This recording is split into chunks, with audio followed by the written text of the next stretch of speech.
Hey there, everybody. Welcome back to Passionate People and Preposterous Peeves. We are nearly halfway through, and let me see. Let me do some math real quick. Yeah, this is going to be the last time you guys hear from me until Christmas has already transpired. So, Merry Christmas, and I hope this can be a gift and a giver of good tidings in this season. Um, as I believe I said, Aaron, if I didn't say it, I'm your host, Ike. And before we get too far underway, I'd like to just say thanks for being here and helping my dreams come true. You listening to this and sharing with a friend is as good as any Christmas present I could ever receive. So thank you very much, uh, my de facto Santa peeps. I appreciate that you took time and you gave me and my guests a listen. If you still have time and you enjoyed the episode that much, feel free, you know, share it with a friend or subscribe if you want to continue hearing it. That would be amazing. And just yet another present to be underneath my metaphorical tree. If you couldn't tell, I am a little under the weather this week. Um, Powering on as best I can, but as this week wrapped up, a sore throat crept into my bidet, and now I am wrestling with that. Hopefully, in the coming days, it'll kind of stop being such a persistent problem. But at the moment, it's definitely getting a lump of coal if Santa decides to visit just my throat. Um, but this was the last week I had of work for at least 3 weeks. So hooray!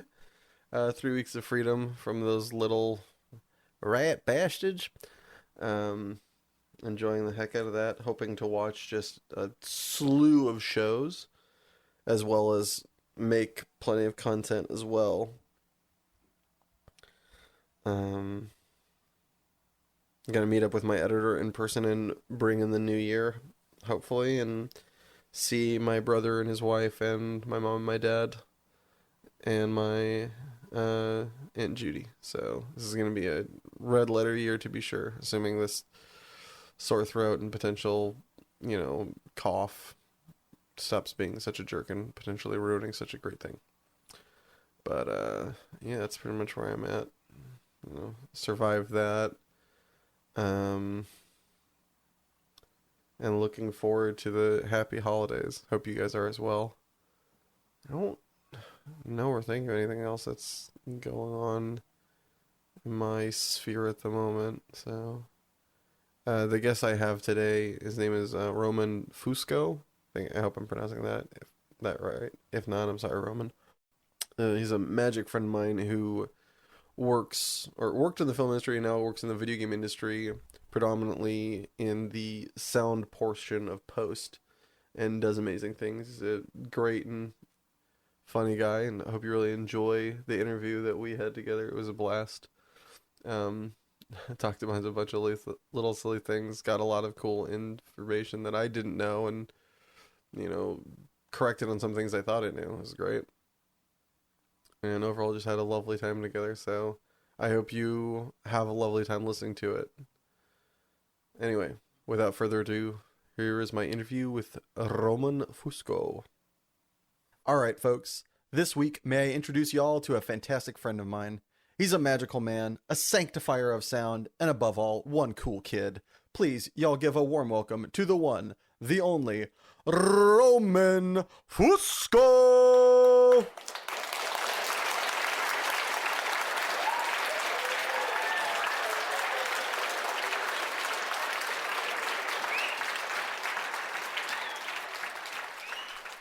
How's it going, bud? How's it going? Thank you for having me. My pleasure. So, as you are in and around the film biz, do you have a favorite movie line that you like to quote for just fun? Favorite movie line? Oh, okay. Here's a good one. I Can Fix That from Holes. That's like not the most like cinematic film ever, but like I Can Fix That. I've always liked that one. I can fix it. That's one that came to mind first. Who says that? I've It's watched another book. God, I can't. It's like in the flashback with God, it's the guy that the couple that falls in love. Oh, Yeah. yeah. Okay, yes. The okay, now I'm remembering. It's yeah, it's the guy that sadly gets killed that kind of is the inciting incident for the Right, B for story. like yeah. The sad tale. Yeah, I could fix The that. star-crossed lovers, so to speak. Hmm. Except in this one, Julia gets hers. Do you have a favorite meal you like to make just for yourself, assuming cost and time are not relevant factors? For myself, Yeah. You're alone at home. You're like, you know what? Got nothing going. Let's do this. Okay, so there's this one Gordon Ramsay recipe that I like. It's like a spicy sausage rice where like you basically fry up like onions and peppers and sausage, and then you like Mm-hmm. throw in like arborio rice, and then you kind of cook it with chicken stock and simmer it down. That's like one of Ooh, my favorites. sounds It's good. really like hearty, and it doesn't take too long to make. Maybe it takes like Yeah. hour total. But Mm-hmm. definitely very tasty. You throw like a lot of smoked paprika and stuff. So that's probably Sounds like you have a very eccentric kitchen. I try to. I don't cook as much as I'd like to, but when I have the time, like one thing I do like to do is make a nice meal for myself. So either like that or That's a nice like awesome. ribeye steak, I guess. It's Yeah. kind of like the two I'd go with. Yeah, take some time and a lot of butter and just get to it. Mm-hmm. All right, from things that you like to do for yourself, what is something that you have to do for yourself but enjoy that you do? For instance, like exercise is something that you don't have to do it, but you do it and you like, all right, I don't want to, but I did it and I feel good that I did it.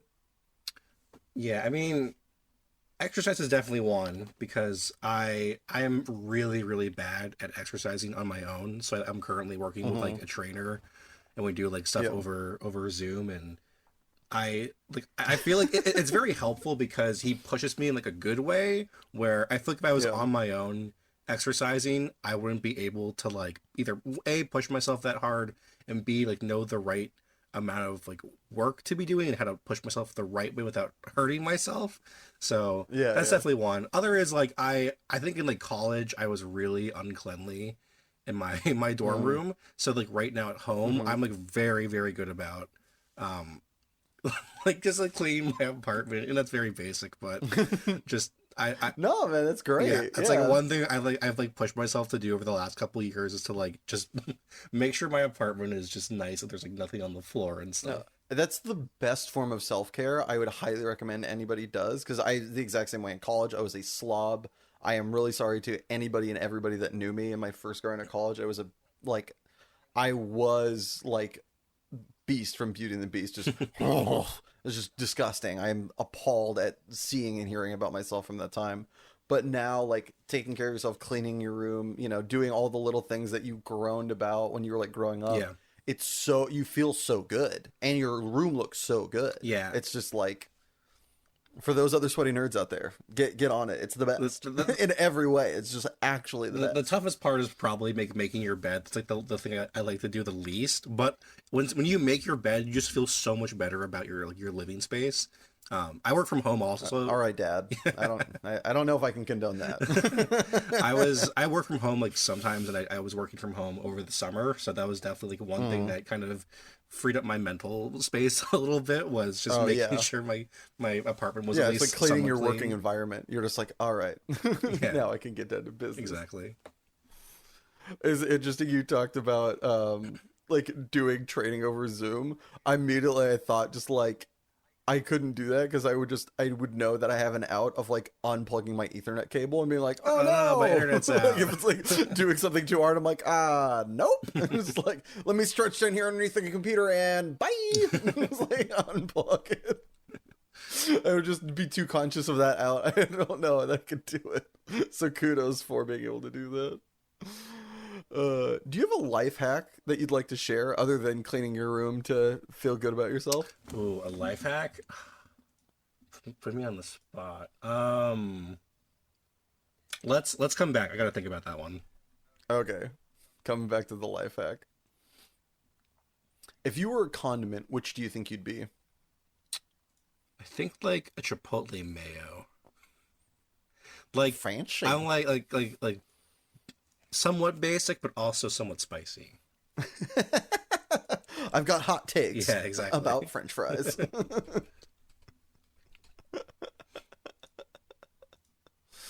That's so great. Is there a job at some point in your life that you wanted to pursue but are very glad you didn't or were unable to? I think when I was in middle school, I was like really gung ho about like I want to be an anime artist, even though I had like no idea what that meant. Yeah. And so I remember there was like one time in high school where I think that's when I kind of was starting to grow up and I was doing film and I was interested in like pursuing that sort of path. And one of my best friends from middle school that I was hanging out with one time was like, "No, Roman, you gotta like pursue your dreams of anime." And I'm like, I don't think that's possible. And I even went to like art classes and stuff when I was in like middle school, high school, and Uh-huh. I I like was not a good artist whatsoever. I could not draw for my life. But I Yeah. love the medium, obviously. But I'm glad that I went down the path that I did because some of the work that I do now is uh kind of does cross over into the anime realm. Like I've done some work on Oh, nice. Genshin Impact. So there's it all kind of went full circle in a way. I mean, I'm not like the anime like manga artist that like Yeah. I imagine myself would be in like the fifth grade, but I'm happy like where I'm going right Yeah. now. That's awesome. Yeah. So speaking about weebery things, what inanimate object would you be best friends with were it sentient? What inanimate object? Mm, maybe like a piano. Like I grew up playing Oh, piano, and that's like nice. something that I've always been passionate about. It'd be nice to like converse with the piano and like Yeah.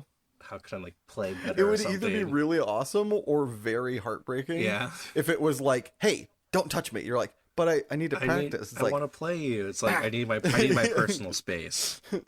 Yeah, exactly. Like it's just like like what if the piano was like not like didn't like being played and you've Yeah. just been abusing it all these years. It was like So sorry, we need piano. our we need space and you're like, but I want to like get away from me. You're like Poor piano. poor piano. Poor piano senpai.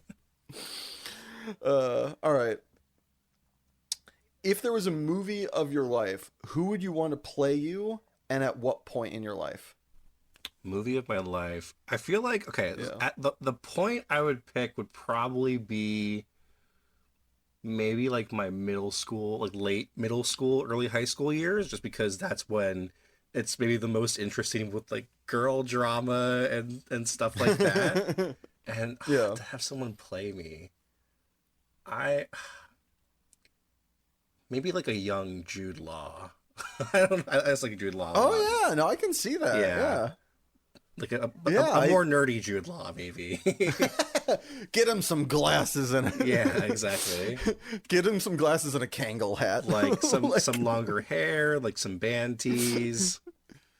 yeah. Some band tees. Here's this Red Hot Chili Peppers shirt, Jude. Put it on.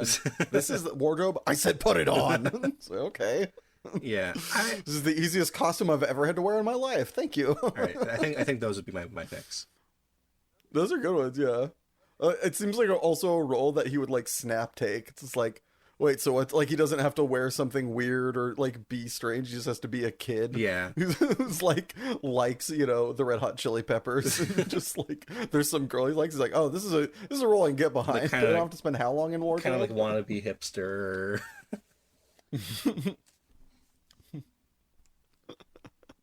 Well, speaking of movies, do you remember your first date movie? First date movie. Okay, I think I first date when I think I saw Pirates of the Caribbean on Stranger Tides with a girl. This girl I had a crush on back in I think it was in high school. Yeah, in high school. And I remember it wasn't that one wasn't like a date, and I Hmm. remember being like, oh, I should like ask her out afterwards. But the movie was so bad. I remember this. The movie was so bad, and it felt kind of awkward at the end. So I didn't like ask Yeah. her out after that movie. And then I think we saw Harry Potter and the Deathly Hallows Part Two, and I was like, oh, like this is a good ending. This is a good movie. I enjoyed this, and I asked her out after that one. I think Nice. Did she say she yes? did. Yeah. Nice. Well timed. Well played. That's some big brain thinking from Yeah, I just remember. young Roman right I there. can't believe I, like, He knew the meta. He was like, nah, this isn't. Gotta pick your spot carefully. Yeah, This is a I mistake. haven't thought about that in so long. That's so funny because I remember seeing that on Stranger Tides and just being like, this movie is just. I just like don't want to be here. Like I like this girl, but Did like she enjoy it, or was she in the I same think like she lane? That she was like, in the this is same bad? she was in the same lane as like this Nice. is really Yeah. bad. So that's double good. Like it would have been a bad time to ask her, and she's clearly on the same wavelength you are, like film wise. Exactly. So like, gotta time this stuff carefully. Exactly. Is there someone you've never met, alive or dead, that you'd like to have lunch with? Right now, let's see. I feel like there's a couple options, alive or dead. I would really love to have lunch with like Hidetaka Miyazaki, who is like the creative director at From Software, like did all the Dark Souls games, just won Game of the Year for Elden Ring. Just because I think his way of telling stories is so unique and interesting, and it would just be nice to like kind of hear like how he Yeah. approaches his game design and how he just like figures out like the way he wants to That like yeah. build these worlds and in these stories and that are really non-linear and very hard to follow. And I'm always so curious of like when he makes games like Elden Ring where again the story is very non-linear, it's hard to kind of decipher. You pick up clues and lore through like item descriptions and stuff rather than like a plot line. Like if there's Hmm. a connected story that he knows but doesn't want to tell the audience, or if he's just like you just kind of I don't know, like you can figure it out yourself, I guess, like that's what I do. So I'm Where would you take him? where would I take him? What kind of food do you want to like butter him up I with? could see us at like a very fancy like Italian restaurant in like New York City or something, or like the complete opposite, just like grabbing like tacos from a food truck and like hanging out at like a park or something, just like chatting. Those are like the two ways I would see that going.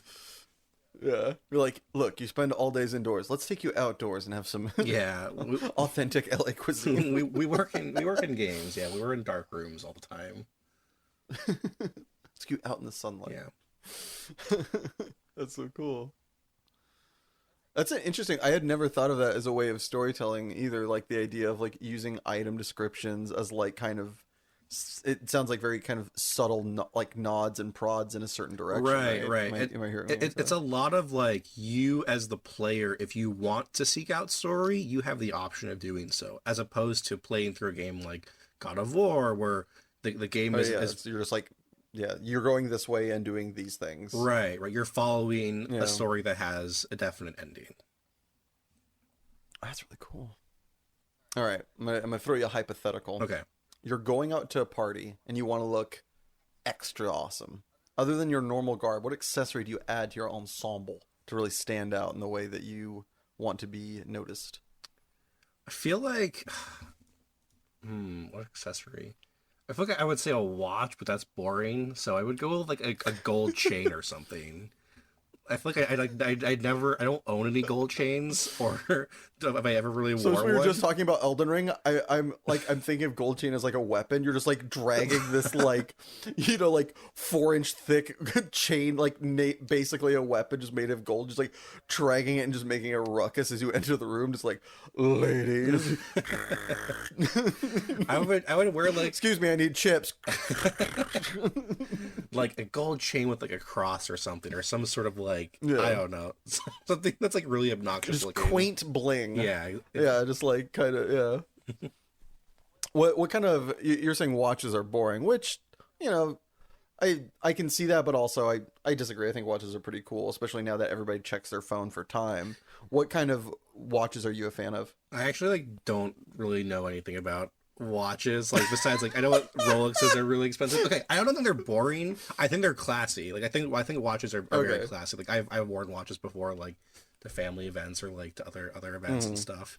But I'm like I just like I wish I was better at like knowing these things. Like if you ask me about like watches and or like cars and shoes, I just could not help you. Or hats too. I just could not help you in any of those categories. If y'all need that ball cap game, come Oh yeah, this I've been way. to your apartment. I've seen the collection. It is only growing. We're looking to get to 365, a cap for each day of For the each year. day of the year. That's when we stop buying hats. I've decided it's 365. We're only a sixth of the way there. we still got room to grow. What's your favorite non-traditional curse word?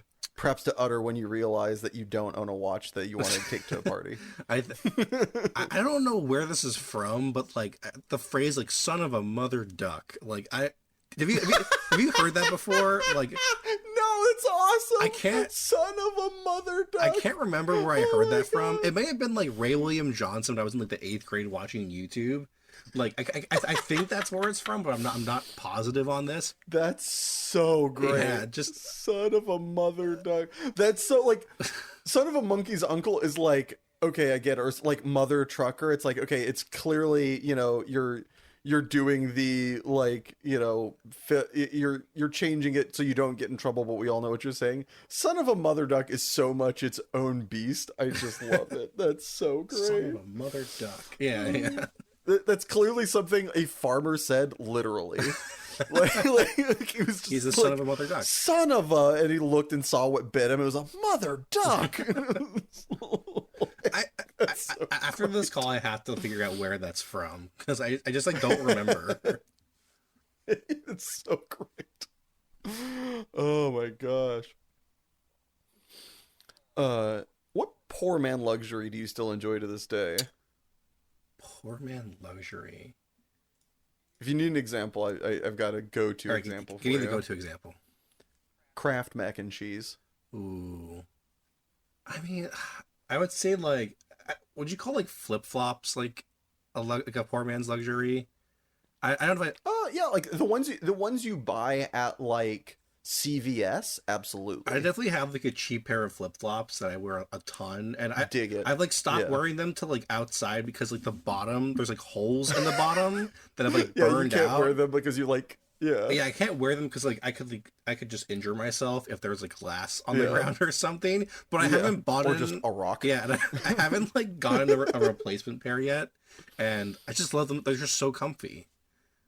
You reminded me of one of my biggest like slights by the world. Which is what There was this amazing pair. I loved them to death. And this was back before I realized, oh yeah, they stopped selling stuff at a certain point. They just replaced them. Mhm.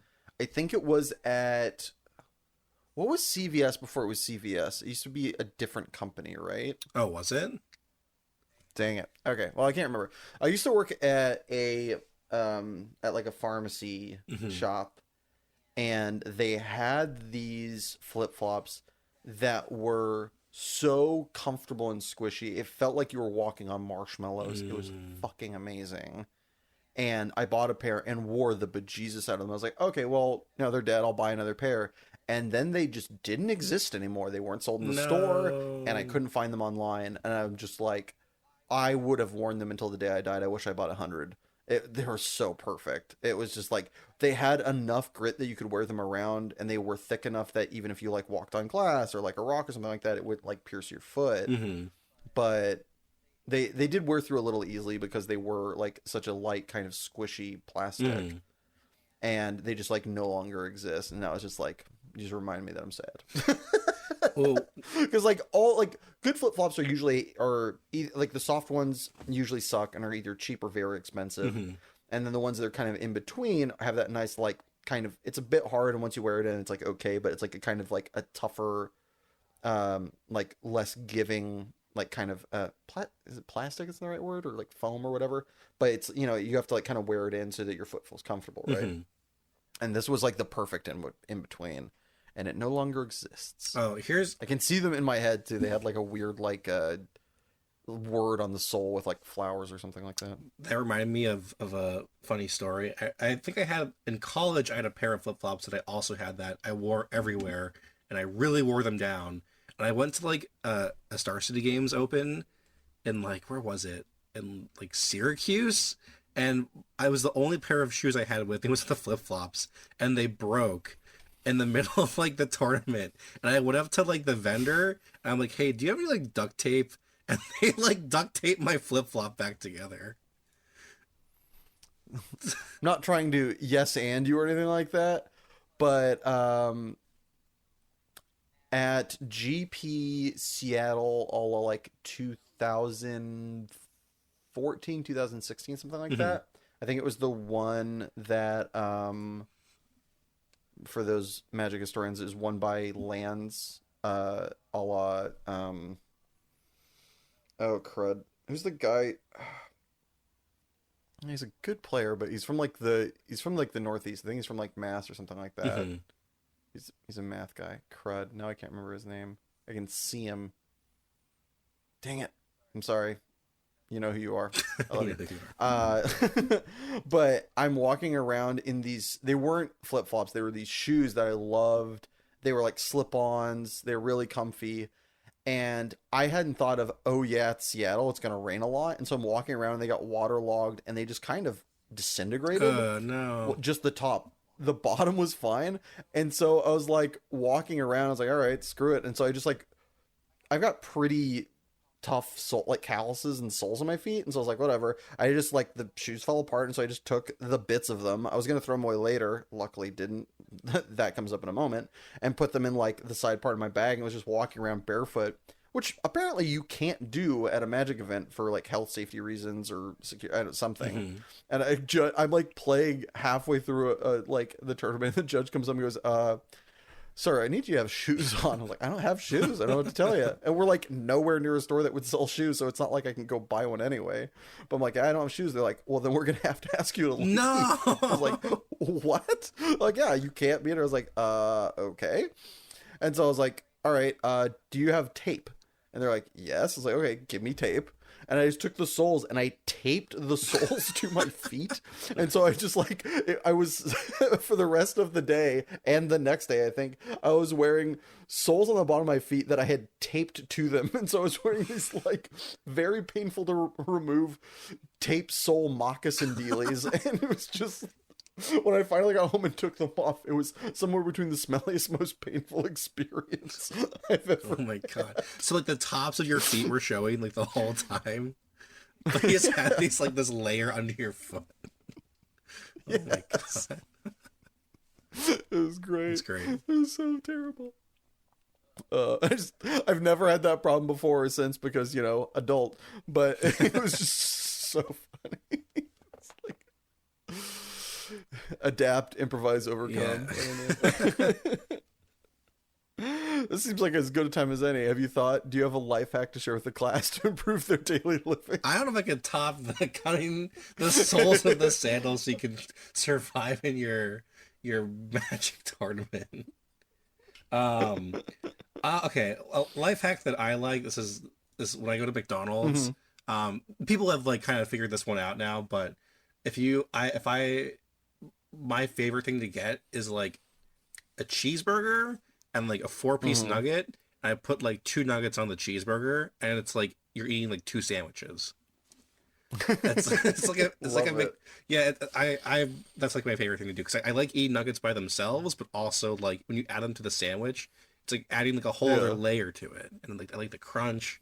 So that have you heard of the notorious McGangbang? Yeah, where you like put, is it like a McChicken between like 2 burger patties? Like I think roughly what it is for those uninitiated, and if you want your if you want your ears to remain pure, you can feel free to mute this for a minute. You get a Big Mac, you order a fish fillet, and you order a McChicken. And there might be something else in between, or then like you get some bacon and you just sandwich it all together. Oh my god! And I think you get an extra thing of like Big Mac sauce. I don't think it's remotely good, but it was like this meme that went on for way too long. The one that I want to try is like the Chick-fil-A. You get a chicken sandwich. You take the patty off and you put it in the bag with buffalo sauce and shake it up, and then you put that back on the sandwich and you add mac and cheese on top. All right. That one I could see. That. Yeah. The part that is just hilarious to me is that you put it in a greasy paper bag and you put sauce and you're like, this is a good like You put it, yeah. This is a safe and sanitary environment to mix sauce and meat together. That's so great. Just shake it up. Like, that has to be the weirdest thing to see. Definitely is the weirdest thing, but one of the more peculiar things to see, like, when working at McDonald's, see somebody like, yes, can I get, like, very, all right, I would like a McChicken. I would like, they don't serve mac and cheese there, so you just bring mac and cheese? No, it's for at Chick-fil-A, And, oh, and you like open the chicken, okay. and when you get the chicken sandwich in that like wrapper thing, you put the patty back in that thing, and with the sauce, and you shake it. So, okay. I thought you were putting it in a paper bag. Not like a McDonald's. I think at McDonald's there's something similar, but you put it in like the chicken nugget container. You put like either your nuggets, or yeah, like okay, that makes and more then you sense. put the sauce in there and you shake it up. That's I think the other thing. What do you have any other life lessons you wish you learned sooner, other than maybe don't do that? Don't do that. Life lessons.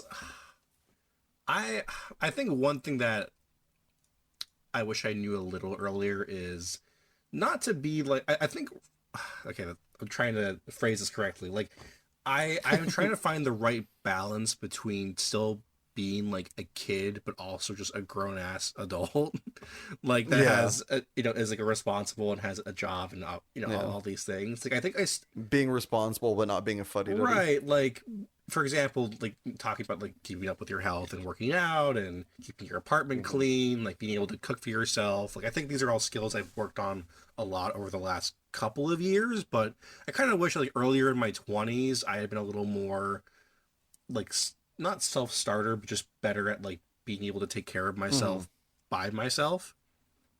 Yeah. Just not being like reliant, but at the same time, I don't ever want to be someone who's like too much of an adult. I guess like I fucking love video games. I love my JRPG music and like playing Magic. Obviously, like I don't want to ever lose that, but finding the right balance of like the times where you have to be kind of like a serious adult and take life seriously, but also like not take it too seriously. It's about finding that right balance. That's what's important to me. Yeah. I absolutely agree. It is. I kind of find our time in this world beautiful, as much as we are going through a very interesting turmoil of politics and pandemic. It is a kind of beautiful time when it comes to the American standard. I feel like is changing, because it used to be wife, kids, then you retire at this age, and that's you've done a good life, and you drink beer every night to kind of unwind, and you never cry. It's just like that has very much faded away, and I feel like our generation is like, I mean, if you want to have kids, get married, or maybe just have a long-term girlfriend. There's nothing wrong with that. You don't have to stop doing the things you love because you age out of it. You just have to not be like, you probably shouldn't be weird about it, but you can still do it. You see many grown adults still like going to cons and not in a weird cringy way that I feel like when we were growing up, you'd look at it and be like, ugh, that guy's, I remember going to like a Magic tournament or walking around the Bay Area, and I saw this guy when I was in my teens wearing the same kind of shorts I was when I was like almost graduating high school or something like that. And I was like, woof, that guy's life must suck. And now it's just like, I would look at that and go, okay. It's like the way our perception as like, for me at least, I guess I should say, I can't speak of all of our society, but the way it seems like it has changed, where we're a lot more accepting of people kind of doing their own thing, and this idea of kind of forging your own path and choosing what you do and don't like. You're not gate-kept as much as you used to be, which I think is kind of beautiful. The stigma is definitely not there anymore. I mean, even for me, like it's cool to like talk with my parents and like my two grandparents about like working in video games now, and like that feels more of like a big deal than if maybe a decade ago if I was like I want to work on video games, it'd be a lot different, right? Yeah. Like I watched the Game Awards with my mom this like Oh. this past a few days ago, and it's not like at the level of the Oscars by any means, Yeah. but Yeah. it's definitely gonna it's getting there, I and it's gonna mean, get there. that's slowly changing in that video game awards are going up and Oscars are aggressively going down. So I Right. think it's gonna get there faster than we might think. I think so too, and I think that's really cool to see. Where like Yeah. we're not there yet because like games like God of Yeah. War, for example, are on the same cinematic quality as films that are or, same technical quality of films that are nominated for the best Oscars probably for this year, right? But Yeah. I'm sure there's a huge stigma in the industry at large that those just don't count, right? But I think there's more cross reference and things are they're getting there, like you said, like and much faster than we probably I think mean, they will. you can see it in that they're making it seems like a very faithful adaptation of The Last of Us as a show on HBO. Yeah. It's becoming, video games are seen as more of a storytelling method than they used to be. It's less of this is a way we can make money as opposed to this is a great story that a lot of people like. Let's give it more attention, more love, more expansion. Let's show more people this great story, Right, and and like let them get to experience it. it's funny because I feel like games like The Last of Us just don't need a television adaptation, but I think the benefit is bringing in that audience that might not have thought about it yet to begin with, right? And who don't either play games or like games, but they get to still experience the story in that way. Yeah. I mean, basically, video games are getting the treatment that books are. Right, Lots right. of people read Game of Thrones, but even more people watched it, and so they got to experience the grandeur and that fantastic story for 4 seasons. Exactly, yeah. Before it went off the rails, they got to have that, so that's really cool. I agree. Speaking of, what media, whether it be book, graphic novel, TV show, or movie, have you been putting off as next on your to consume list that you just can't wait to break open? So I have a couple. So I'm definitely like I've definitely I work in games now. I've transitioned into like pretty much not consuming games like my first and foremost media, but that's where I kind of am right now because I didn't really start getting into games at all until the pandemic.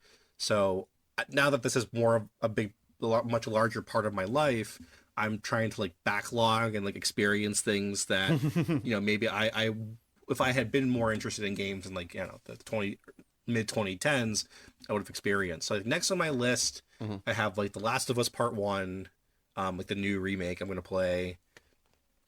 What else do I have?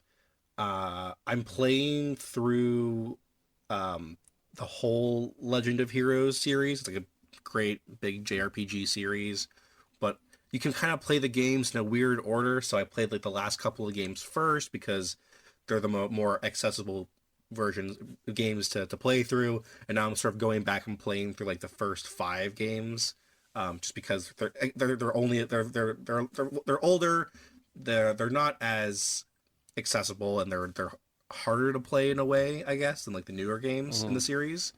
So I'm going through like those games right now, and then the last one I think is Sekiro Shadows Die Twice. It's like the only From Software Dark Souls adjacent type game that I haven't played yet. That's like on the list of one I really do want to beat, but it's a lot different than those games. So I tried playing it like a summer ago, and I just could not get the hang of it. So I'm hoping that I can try it again and it'll work out for me. Yeah. It's awesome, man. I hope it does. Yeah. All right. Well, sorry. No, go ahead. Well, lastly, before we throw it to commercial break, if you could have listeners of this podcast hear one song of your choosing, which would it be? Okay, so I thought about this one. The song that I picked was the Azure Arbitrator. It's the final boss theme from the 5th game in the Legend of Heroes Trail series, Trails to Azure. The reason why I picked it is because it's like this really epic 8-minute long, like guitar, like rock and roll kind of themed battle theme for this final boss. It's really epic because it has like a whole chorus in it. It has a really awesome guitar solo that goes on for like a few minutes.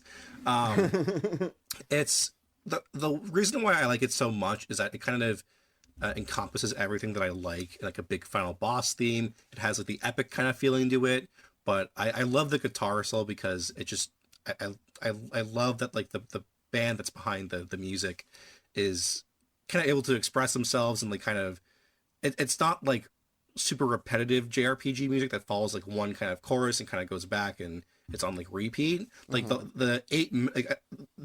the song is 8 minutes long because that's how long like the loop is, I think, for the track when you play it in the game pretty much. So it's cool that like it the music is different for that long while you're playing in that fight, and the overall like theme sort of matches. Like the whole theme of that game is getting over barriers. Like it's I won't go into like the whole like backstory of like the story of the game and the lore and all the characters, but for like the main protagonists, they're definitely a group of like they're out for the greater good. They're heroes, and a lot of shit is just thrown their way that they have to get over. And this is like their like final test, so to speak, that like really pushes them to like the heroes that they deserve to be. And I like how that music matches that theme. That's so awesome. All right. And with that, we're going to throw it to our first break. Feel free to stick around and enjoy this totally real commercial, or take a minute to enjoy The Azure Arbitrator by Falcom Sound Team. Or if you really wanted to hear a song from a previous episode, check out the playlist on Spotify. Passionate People and Preposterous Peeves Podcast, Song Rex. That's a long title, I know. Don't worry, there's a link in the description. Either way, see you in a jiffy. This podcast is sponsored by Puppets. One of the easiest things you can do with your hands and a light source in a dark room. Over human history, millions of people have used Puppets to great enjoyment. With limitless possibility and no upfront costs, Puppets will have your hands busy forever. Or until the power comes back on. So what are you waiting for? The power to go out? Oh yeah, right. Okay. Well, but when it does, we'll see you and your Puppets on the wall. And welcome back, everybody. So, Roman, what is your passion that you've brought with you today? So my current passion, I would say, is game audio design. So I currently work at Formosa Interactive, which is a part of Formosa Group, big post-production company in Los Angeles. I'm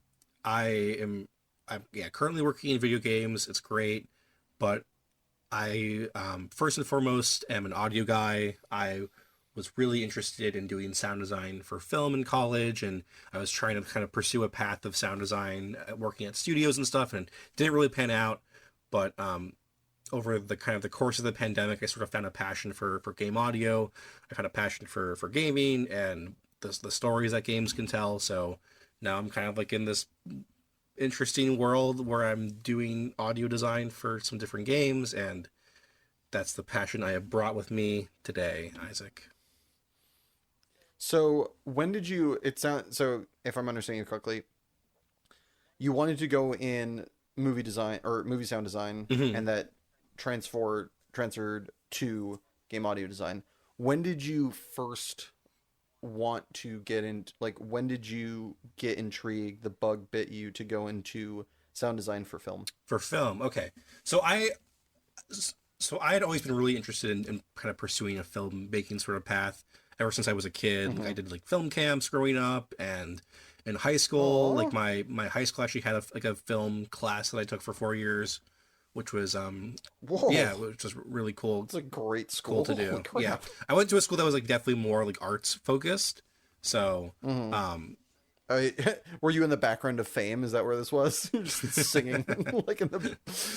You were the guy that was tooting in Fame. You're just like, all right, well, let's bring the treble down a little bit. These are clearly getting out of line. And so I like ended up going to NYU for film, and at that point, I think that everyone that goes to NYU for film like wants to be either A, like director, B writer, or C like camera person. And the first class that I took at NYU was sound image, where basically it's learning how to create stories only through sound. Like a lot of the projects that we had to do for that class were like vocalization, like where you'd have to voice different characters and make noises with your mouth, like different sound effects, or like create an audio drama with with no picture, obviously. So you kind of like it took you back in time, and you're doing something akin to like radio work. Exactly. Yeah. Okay. And I think because I don't know, I think sound matched my sort of personality, because when I was at NYU, like no one wanted to do sound. Like everyone was always looking for like a boom operator or like recordist on set. And I kind of got, so it was a weird mix of like me finding this art form that was sort of underappreciated and liking it, and also the demand being there. So I remember I was on set. I had like boom op like once before, and I apparently did well. And I was on like a upperclassman set, and the boom op they hired was another freshman that was doing like really really badly. And I was just like an assistant on set for I had to fulfill some credit where I was an assistant on a set for an upperclassman for a weekekend. And the director was like, "Oh, you're a boom op? Why didn't you tell me before?" And they like kicked off the boom op and put me on instead. And I was like, "I'm not like a boom, whatever." And so like I spent like a ton of weekends in school like being like a recordist or boom op, and like not like a ton of experience, but like learning kind of as I went, basically, because the need was there, and there wasn't like, there was a million camera people, there was a million like director types and producer types, but like no one was there was a shortage of sound people. And I kind of took that, and then I got a little more into like I didn't really like being on set all the time, and I didn't really find it that creative. Like there was a lot of problem solving that had to be done on set, but I liked the idea of like creating sounds and building things up in post production. So in my last like 2 years at NYU, I kind of focused on that more, and that's sort of how I found myself looking to pursue a career in like film audio. All right, so this is going to get really film nerdy for a second, folks, and I don't apologize for it. Did you ever look into like Foley? I did, yeah, and it's actually funny because the work that I did on like my most recent big project was Foley related. I didn't like Nice. perform Foley, but I was part of like that team, which is cool.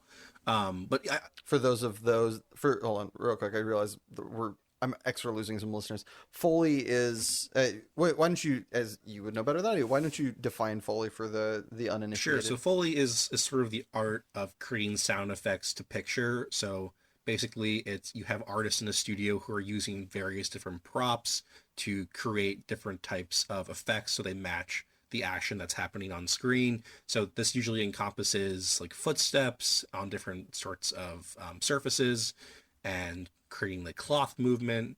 A lot of it is sort of finding objects that make the sound that you would think you'd hear, but they might not make. You might not think of them as what.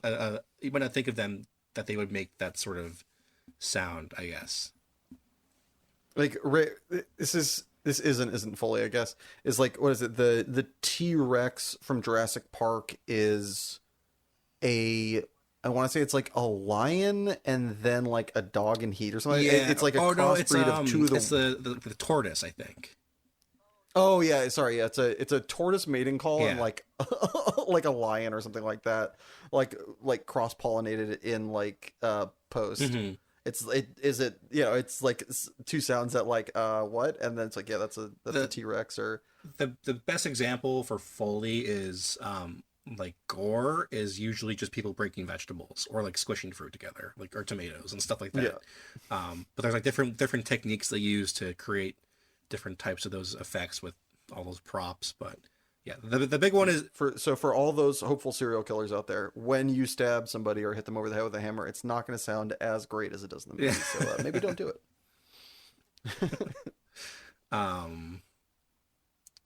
Yeah. So you asked about if I wanted to be like a Foley artist. Was that the question? Yeah.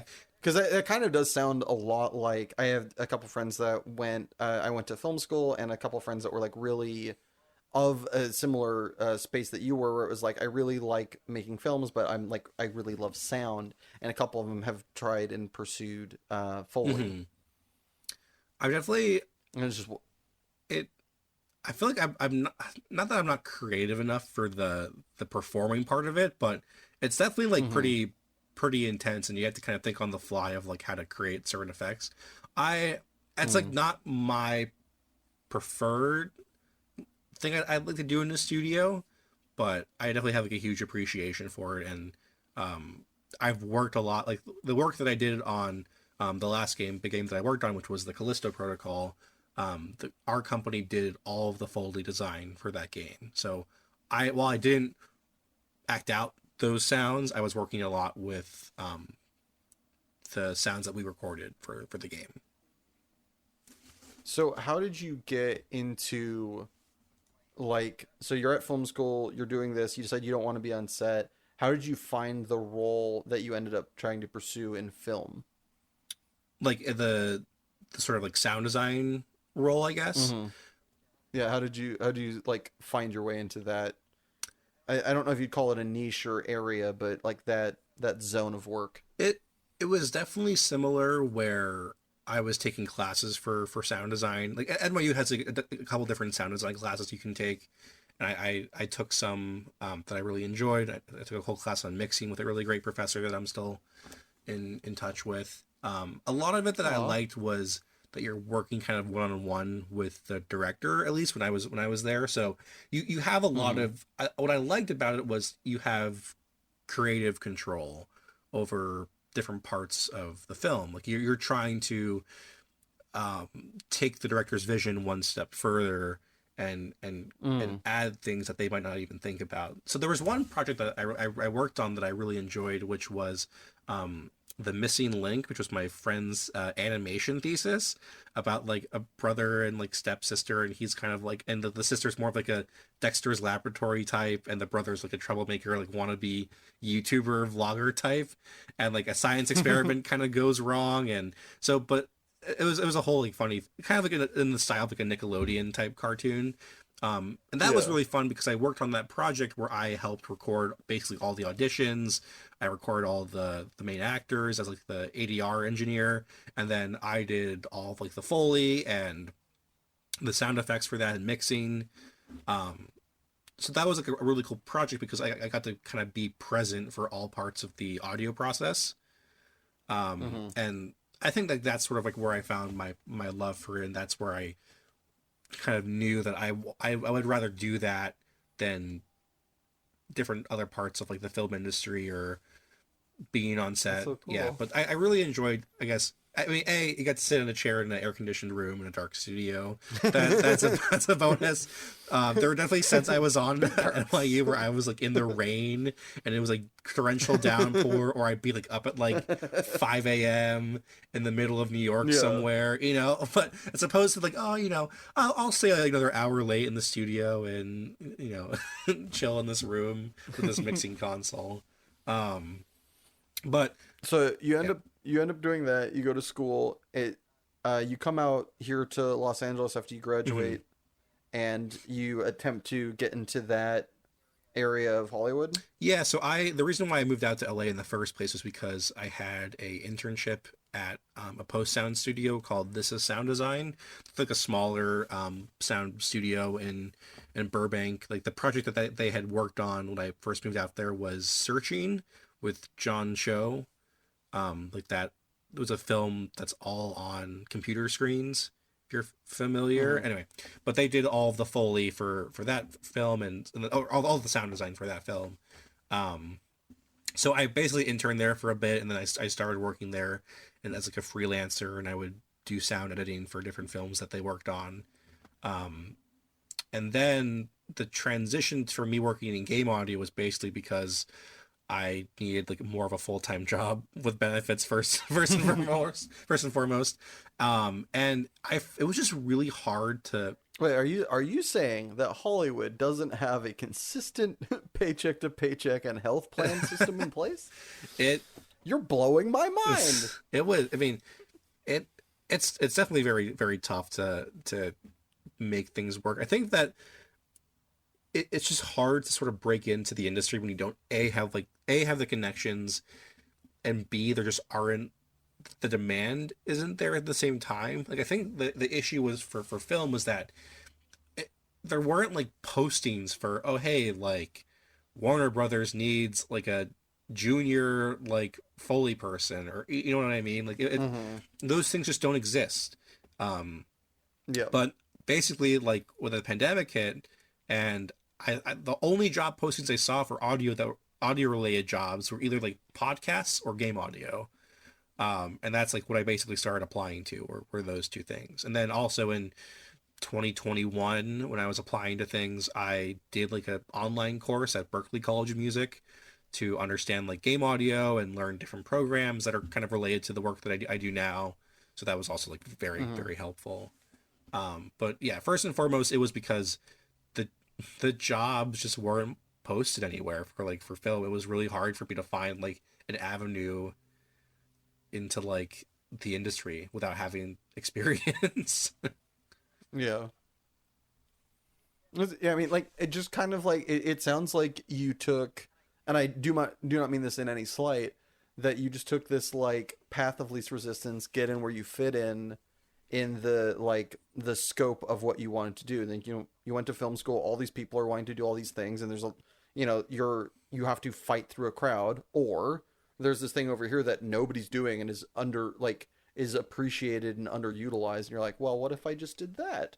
And you just get to like jump to the front of the line, and it turns out you love it, so awesome. You continue doing it, and then rinse repeat. It's like, okay, there's a million hurdles in the way. What if I just do this other thing? Oh, it turns out I love it. Okay, cool. Continue pursuing that. Right. And I think at NYU I had like no idea that the job that I have now, for example, like there's no way when I was at NYU that I even thought about that. Like I was not thinking about like, oh, I could work on video games. Like, oh, I could just like apply my skill set and like learn a few programs, and it's all my skills are very transferable. Like I didn't know that. And I think I kind of wish that I had known that, and it maybe would have been easier for me to kind of like break into where I am sort of now a couple of years earlier if I had known that. But I mean, at the same time, you might not have been the person that you are had you done right, that. exactly. And I think that at least what was actually very helpful for me, for when I was applying for jobs, and I got the job where I am now, like Formosa is first and foremost like a big movie post-production company, and interactive is only a part, is a different part of the company. And so I think having the movie experience, and having like an NYU background in film, that all really contributes to the sort of games that I wanted to work on, which were more cinematic in quality or more story based. Do you think if you got, if somebody came to you tomorrow and said, hey, we'd like you to work, if two people came to you at the same time and they're like, hey, we want you to work on this new game, or hey, we'd like you to work on this movie and do sound design, which do you think you'd stick with the gaming? Are you enjoying it that much, or is like, is the allure of working on a film and doing sound too much to pass up for you at this point? Game 100%. Wow. I think like if the movie would have to be like an anime film or something, like it would have to be like more. What if James Cameron comes up to you personally and says, hey, I love your sound design. I need help on Avatar 3, 4, and 5. I mean, okay, but then the game. Okay, but what's the game that's coming to me? Is it like a big cinematic game, like a big AAA title, or is it like an indie film, an indie game that like not many people will play? No, I mean we're gonna put it on the same level. I'm not gonna make you choose between like no money and glory, but like, let's say it is your favorite AAA title, or like one of the bigger AAA titles. I think I would still go with the games, just because. Damn, yeah, James Cameron, eat your heart out, son. I just like I think I'm not like no, commit to the bit. I think that what's interesting to me about games is just the immersive quality of them. And not necessarily like films don't have that quality too. I just like have not felt in touch with my film side at all over the last like few years. Like I remember when I was at NYU and I was going to movies like every week, and I was just really enjoying it. But now don't really enjoy like where Hollywood is and the types of films that sort of make it to like the silver screen and the types of projects that don't. And not that like great. If there was a director that you would get to work for that could potentially pull you away, is there a director, a genre, or like a movie series that has a strong enough pull that like it would make you second guess? For sure. I mean, like, I would love to work with the directors of Everything Everywhere All at Once. I'm blanking on their names. Oh, But yeah, the Davids. yeah, the Davids, right? yeah. Is it- And like that film was so incredible and just so such a bright, fucking like amazing. a breath of For fresh those air. of you that haven't seen it, you pause this podcast and go watch it. Just go watch it, come back. Yeah, it's so good. Yeah, like that film was just such an emotional experience for me watching it that I would love to work. And I'm sure like there are directors out there who are making those types of projects, and I would love to work with. I would be happy working with people like that in the industry, right? Yeah. Or like I'm a huge. What were the films that you were like going out? What were the kind of films or the directors that you were like kind of hunting down their work when you were at NYU? I think I saw like a couple of different things. Like I remember seeing a film called Pyewacket, which is like one of my favorite horror films. Which is like I saw like I would go to the IFC Center in New York a lot, and like it was like this Canadian horror film that had like one of the actors from The Walking Dead in it. Hold on, I've got something stuck in my throat. That Okay. was it. Nerd. Okay, there you go. Sorry, continue. So like Pyewacket, it was like a really interesting horror film, like indie horror film that I saw that I loved. What else? I saw Can you spell it for the viewers at home? it's Pyewacket.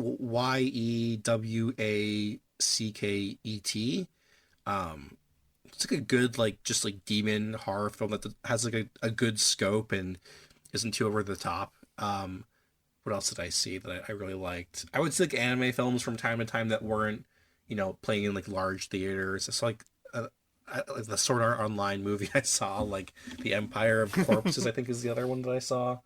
I mean, they're mainly like indie type films that just you couldn't really see at AMC's, I guess. That's kind of like the genre I would call, or I would like go to theaters that would be playing like Miyazaki films or something, or had Respect to the goat. right, or had like classic movies playing. Like I remember I saw like 28 Days Later at like yeah. like Saturday night at like midnight one time with my roommate, and like it was an empty. And then had to walk home. Yeah, and I walk home. And it was like an empty room, empty theater too. Like that was kind of creepy, but that was a cool experience. Yeah, and, adds to the ambiance. Yeah, I haven't good. really had those experiences in LA, so maybe like that's part of it, because I feel like in LA, the films that are more accessible are obviously like the big studio films, right?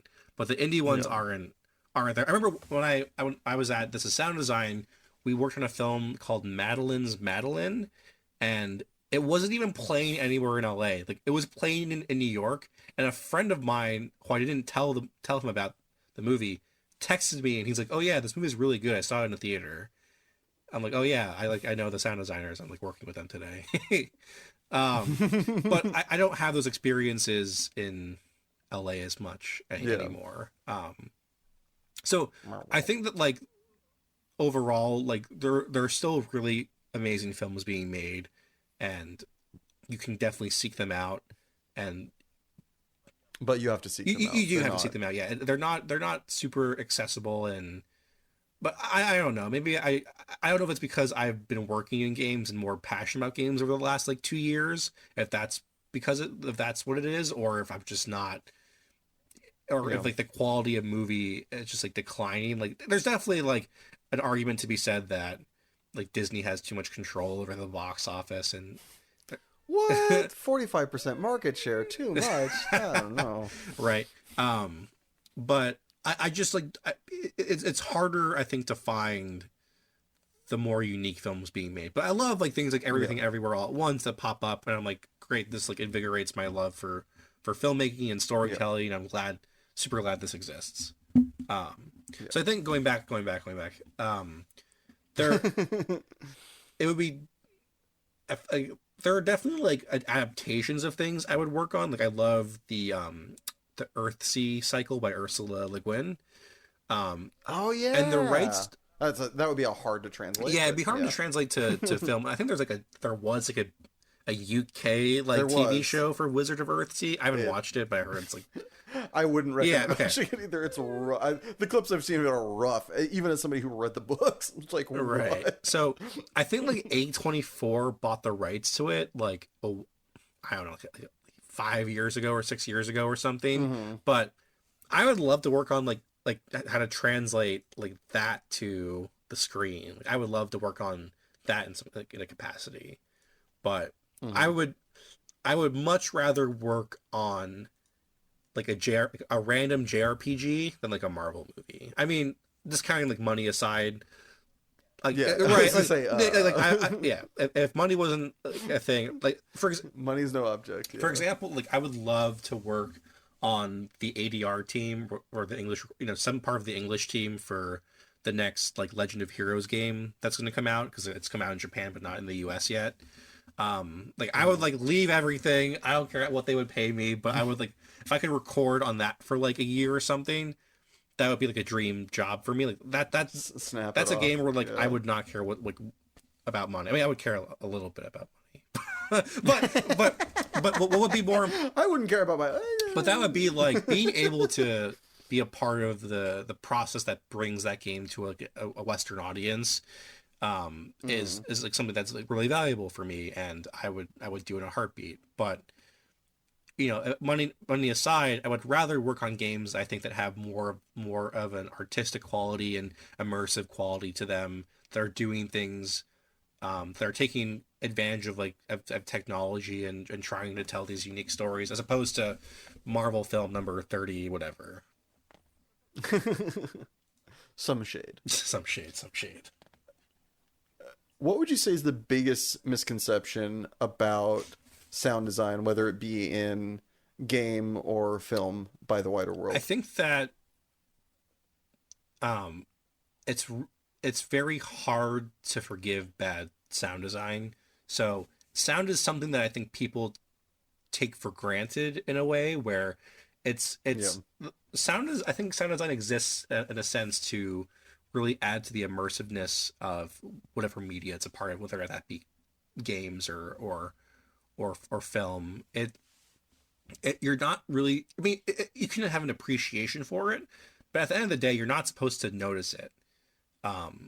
Right? Like so the game I just worked on, the Callisto Protocol, like when we were solving some of the audio bugs in that game or looking into them, I remember I was like doing some play testing, and there were different parts where like a sound wasn't playing correctly, and it's just really, really noticeable. I think that's less forgivable than maybe like an on-screen like visual bug or something, right? Or like or a film, like a shot being blurry is more forgivable than the audio cutting out completely for a second or something, or not, or like or a really noticeable line of ADR that's not mixed well.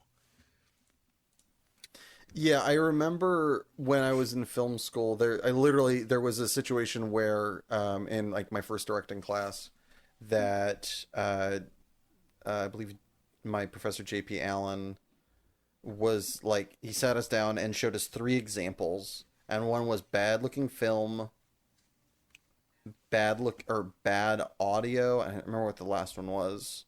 And it was just like, which one's the worst? And it's like the bad audio is just like unwatchable. You're just like, what the fuck? Right. It's just like when it's out of sync, when it's just like muffled or whatever, you're just like, and it's clearly not intentional. Obviously there's times where it's intentional, and like if done right, it's amazing. But that's like definitely one of those like senior moves, not like a freshman move. And this was like most of our first semesters. And it's like, yeah, you don't do this. You want your audio to be very clean, and you want it to be like exactly what you want. And like, you want your audience to be able to clearly hear everything you're saying. Right. It's just like, and it's like the difference when it's not there. It's just like ridiculous. I remember there was one project I worked on, I think a few years ago, where I was helping someone out with their like senior thesis film from NYU. And they this is not totally on them, but basically they hired someone to do their sound, and they just were not experienced enough, and they recorded a scene in like an arcade, at like a bowling alley, like not a lot of the games were on, but like basically you can just barely hear what the actors are saying. And the issue was one of the actors like lived in New York and one lived in like LA. So we had to do these like really bizarre ADR recordings where I recorded like an actress in my apartment, and then like another actor Oh, recorded no. in their apartment in New York. And when I Yeah. edited it, You're trying to stitch it yeah, together. like the ADR just like, did not sound good because we were recording in just not the best spaces that didn't, first of all, they didn't match the original space of the arcade. Like um the actors, this was some time had passed, so the actors kind of sounded different. So basically overall, like the ADR just did not sound good. There was only so much that I could do to make it work with time and budget and what I had available to me. But it sucks because if that's something that on set either could have been avoided, or if all the ADR had been done maybe in studio in New York right after they filmed it, you could have avoided like these problems later on that are really really noticeable. So it's a huge part of there's this whole phrase that you've probably heard before, like we'll fix it in post, where it's like, no, you should fix it during production. Yeah. There's certain things that are unfixable in post, just because it's like you brought me a pile of shit and you expect a cake. Right. It's gonna taste bad. It might look like a cake, but it's not gonna taste And like a cake. you just don't want the audio to break that immersive quality. So like in the Callisto Protocol, Yeah. I was actually playing through the game and I've really been enjoying it. But I noticed an audio bug that I hope has been fixed by now, where basically there's a character talking over like not an intercom, like a walkie-talkie type thing. So they have like the voice is processed so it sounds like it's coming out of like a radio type. It has like a radio quality to it, right? But there was one line where that processing wasn't present. So it sounds like the character's in the room with you, and it kind of breaks that immersive quality of it, right? Where for me playing the game, even though I worked on this game and I worked on the Foley, and totally separating that from me being just a player, that definitely broke the immersion for me for a second, because I noticed, subconsciously I know that this character should sound this way over like the intercom, but when they're not, it's just super apparent to me. Yeah. That was a lot. On the flip side, it was a lot of greatness, Yeah. man. Thank you. On the flip side of that coin, is there do you have a favorite non-obvious aspect that people really should know more about, because they're missing out on this great little hidden gem when it comes to audio design? I definitely think that, kind of go back to the Foley, like I think that people should have Sure. more appreciation for that process because of just how unique it is. And I think it's sort of the process where I feel like I've seen videos on Facebook where like you see someone in a studio breaking things around and people are like, whoa, that's like so cool. And I wish more people understood how much goes into the process. And I think I have a big appreciation for it now that I've sort of seen the audio process from a game from start to finish on the Foley side. Like, for example, on the Callisto Protocol, it's insane to me just how many different footstep variations and sound assets that we created that are in that game. And playing it, you're not going to really hear all of that in the mix of the game, but like, for example, like if a monster is charging toward you in that game and you hear like their footsteps, like we worked on those footsteps, but if those weren't there, you would be questioning like those should be there, right? So I have an appreciation now for just how much work and time and effort and manpower goes into just creating thousands and thousands of effects that are just one layer of the sound process for such a big title, and the same goes for movies too, where think of just like the thousands of different sound effects that are layered in or that are created in the Foley process that are mixed and edited individually and sort of come together to make like different sounds. Like that's what's I think so impressive to me about this whole process, is just how many like things go into it. Like looking at like timelines on Pro Tools of just all these effects stacked up on top of each other is just insane to me. I'll try to find and include the so everybody can kind of know better what we're talking about. But There's a video out there, and you can probably just Google it, but it shows the Foley that was done for Lord of the Rings. I think that's like one of the easiest ones that's accessible to really show what Roman's talking about here. When it isn't. This is all art. Everything that takes place in working in a film and creating it is an artistic endeavor. But I think I definitely agree with you that Foley is one of those things where it's like, oh yeah, you're just making the sound. It's like, yeah, you're making the sound like, Picasso's drawing something he sees. It's like, yes, and there's so much more to what it takes to create something, because you're creating not only you're creating the sound, but it's not the sound you're not mimicking a sound that exists. You're making the sound that you presume people think it's going to sound like. Because the Foley sound can't be something that you have to figure out. As the viewer, you need to hear it and go, oh yes, that's somebody's bones breaking. That's a car door being jimmied open. Like, it needs to match what you're thinking. You can't be like learning what a sound sounds like. It needs to be sounding what you assume it sounds like, basically. Right? Yeah. On set, like, those things do not sound like they do when the film's done. No. Right? That's the best example. Have you ever seen somebody pull a sword out of a scabbard? Yeah. If you've been to a Ren Fair, you see somebody pull it. There's not a shing. It's just. Yeah. There's no sound to it. Like, watch somebody pull. Like, go to a Ren Fair, watch some like footage of like people doing Renaissance recreations or medieval recreations of fights and stuff like that. When they pull a sword out of a sheath, there's no sound. It's leather and steel. There's no, the point of a sheath is that it doesn't mess with the sword at all. It's soft. It is an encasement that causes no wear and tear to the sword. So when you pull it out, there's no friction. Right. So it wouldn't make noise. But if you watch that in a movie, that's going to be like, wait, why the fuck? He just pulled out a sword. Why didn't it make noise? Somebody fucked up. So we've been trained over the years that it makes the sound when it comes out. And so that is the essence of Foley, is like giving your brain what it thinks it should be there, which is not always the case. Yeah, it's sort of like heightening that experience, and it's part of the whole immersive quality of like putting the viewer into a story like it's actually happening. Like, this is a real thing that happened.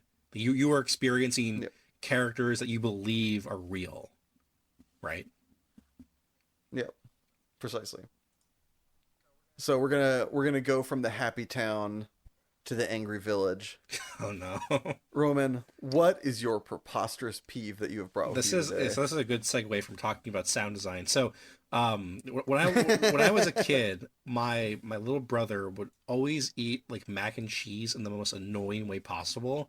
So my pet peeve is when it's like scraping your teeth against metal utensils. When my brother would eat mac and cheese, he would like be biting on the spoon as he would like take it out of his mouth, and the sound that he made from his teeth against the metal of the spoon was just so grating and annoying to me.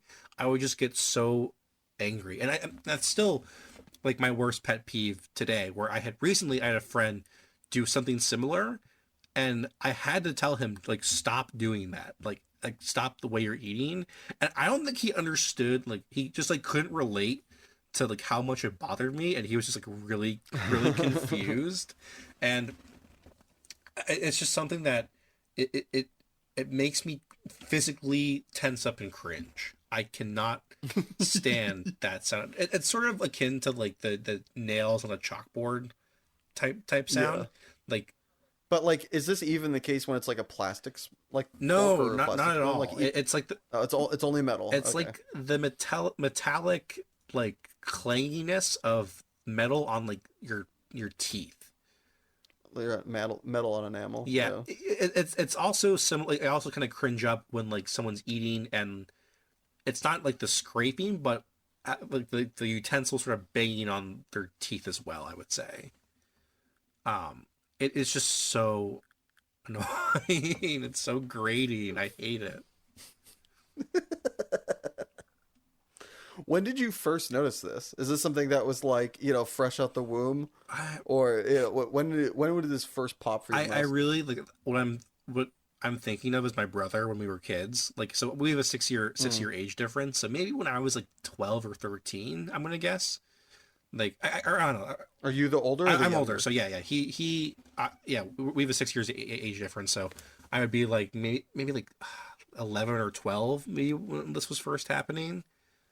But definitely, yeah, that sound that he would make, he's just like eating things with a spoon.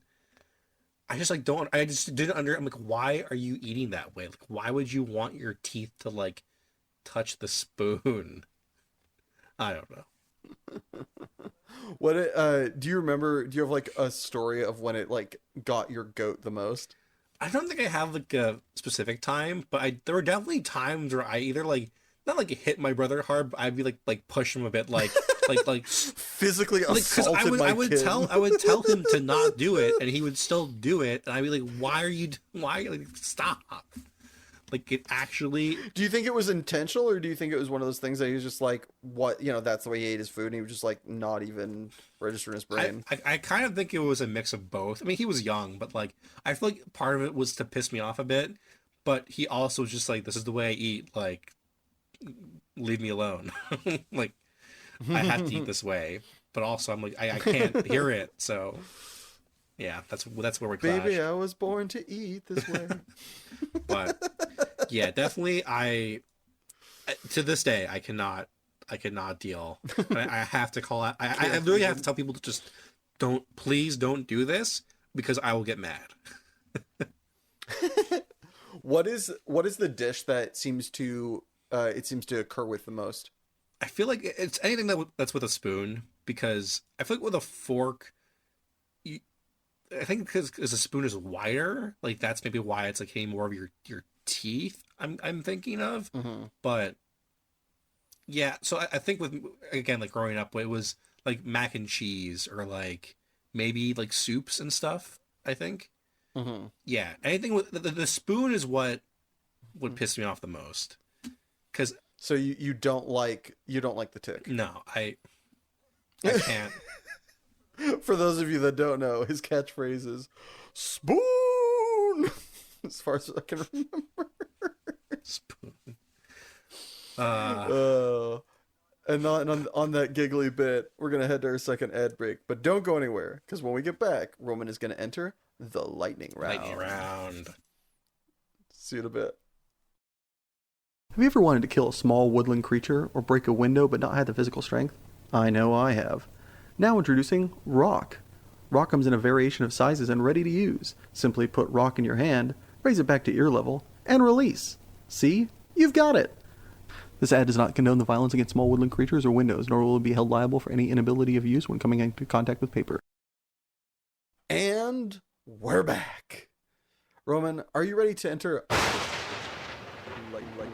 lightning round?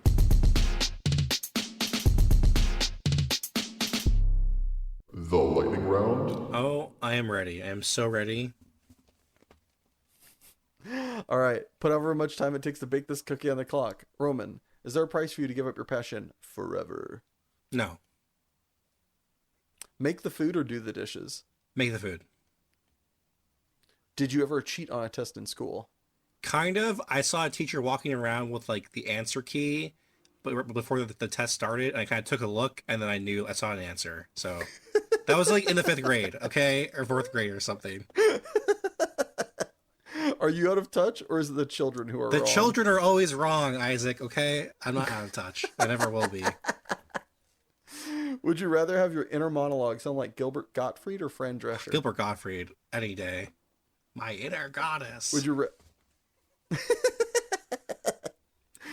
you rather read the cue cards while wearing the crown, or live in a hovel and speak your mind? Hovel and speak my mind. Do you create your own thoughts, or do you just listen to them? Create them. You're having the best day of your life. What happens next? Another amazing thing or something terrible? Something amazing, I would hope. Is professional wrestling cool or lame? Definitely cool. Shinsuke Nakamura has like the coolest like opening theme, so I'm gonna go with wrestling's cool. Stub your toe or make small talk with strangers? Stub my toe. I hate small talk. Assuming the pay is the same, would you rather have a class of 40 students for 5 months or 20 students for 10 months? 20 students, more individual one-on-one time. That's the correct answer. Happiness or glory? Glory. Nick Cage, best or worst ever? I'll say in the middle. Like, he's fine, but he's good, but also like not the most amazing thing ever. Would you rather be an omniscient amnesiac or have a nat 20 charisma with halitosis? Can you repeat the question? Would you rather be an omniscient amnesiac or have a nat 20 charisma with halitosis? Omniscient amnesiac. Amnesiac. Plane flight or road trip? Road trip all the time. A day in or a night out? Day in, unless the night out is like playing Magic or something. I don't know. Day in, day in. Salty or sweet? Sweet. Caramel or caramel? Caramel. Caramel. Only correct way to pronounce it. Caramel, what? Would you rather meet your mortal demise by vicious werewolf attack or single zombie bite? That's so God. That's tough. Like the zombie bite. Am I like going through the fevers and everything? Yeah, Of course, the zombie All right, bite. zombie bite. Zombie bite. Vocal or instrumental? Instrumental. Would you rather watch the first movie of a trilogy or watch the first 6 episodes of a new series that only has 1 season? First 6 episodes of one season show. But I hate waiting. Burn to death or burn to death or drown? Burn to death. Only if it's cool where there's like a whole pyre and people around me and I'm like wailing or something. Fargo or Pulp Fiction? Fargo. Better movie theme. Could you eat 37 of your favorite food for $5,000 in a 1-hour time limit? 37. It would be soup dumplings, so yes, I could. Well, congratulations. You've survived the lightning round. I did it. And as a reward, what lightning round question would you like to ask me and in turn be asked of future guests? Okay, so what is the correct way to eat a soup dumpling? Do you just poke it and drink the soup and eat the dumpling? Or do you shove it all in your mouth and bite down and then you just have like a flavor explosion in your mouth? Less steps. Just shove it all down the hatch. Love it. I got places to Not. be. I don't know that that's. Assuming this is assuming that it's not still like piping hot. If assuming I'm not in too much of a rush or just like a drunken idiot and like let it cool down a bit, it's definitely down the hatch. I understand there's a culturally correct way to eat it, but I was never introduced to that, so I just put it in my mouth, eat it in like one thing, and like I love it. This is America. This is America. I can do what I want. All right, man. As we come to a close here, anything you want to plug? Shout outs you'd like to give, places people can find you or your content? So you can follow me on Twitter at Roman_Fusco. That's where I post updates about what I'm doing in the sound design world and also what I'm doing in the Magic the Gathering world. If you're interested in my Magic the Gathering strategy content, you can find me at facetofacegames.com. As for plugs, can I nominate who I think I should be on the podcast? Well, that's the next question, but sure. Do you have any friends or family you'd like to nominate to come on the podcast so they too can suffer as you have spoke today? Too soon. So I'd like to nominate my friend Colin Bevis. Colin is just a jack of all trades, like game designer, lover of magic and all sorts of stuff, and is now working, I think, with like at a trading card company. I'm not sure what he's doing right now, but he is just a real funky dude that I love, and I think he'd be the perfect guest for this type of podcast. Sounds awesome. Colin, we're coming for you. Yeah, Colin, we're coming for you. Cool. Well, thank you, Roman, for being my guest today, and a special thanks to my editor, Richard Ashford, and my composer, Joshua Gibbons. And thank you. Yes, you listening at home or wherever you found time to appreciate this. Time is the most precious commodity we have, and I appreciate you spending yours with us. And if you enjoyed this podcast, please subscribe, like, or just share it with a friend. Every little bit helps. Or if you already have and are out of episodes to listen to, don't worry. We put out a new episode every Monday at midnight on SoundCloud, YouTube, Spotify, and iTunes at Passionate People and Preposterous Peeves Podcast. And a very special thanks are due to our patrons, Sabella Yellow. If you'd like to join said illustrious ranks and have your name read aloud, just head over to patreon.com/Passionate People and Preposterous Peeves Podcast. And remember, folks, if days are numbered and songs are sung, at the end of the day, I think we've all won. So please stick around, because great things have only just begun. Have a Merry Christmas.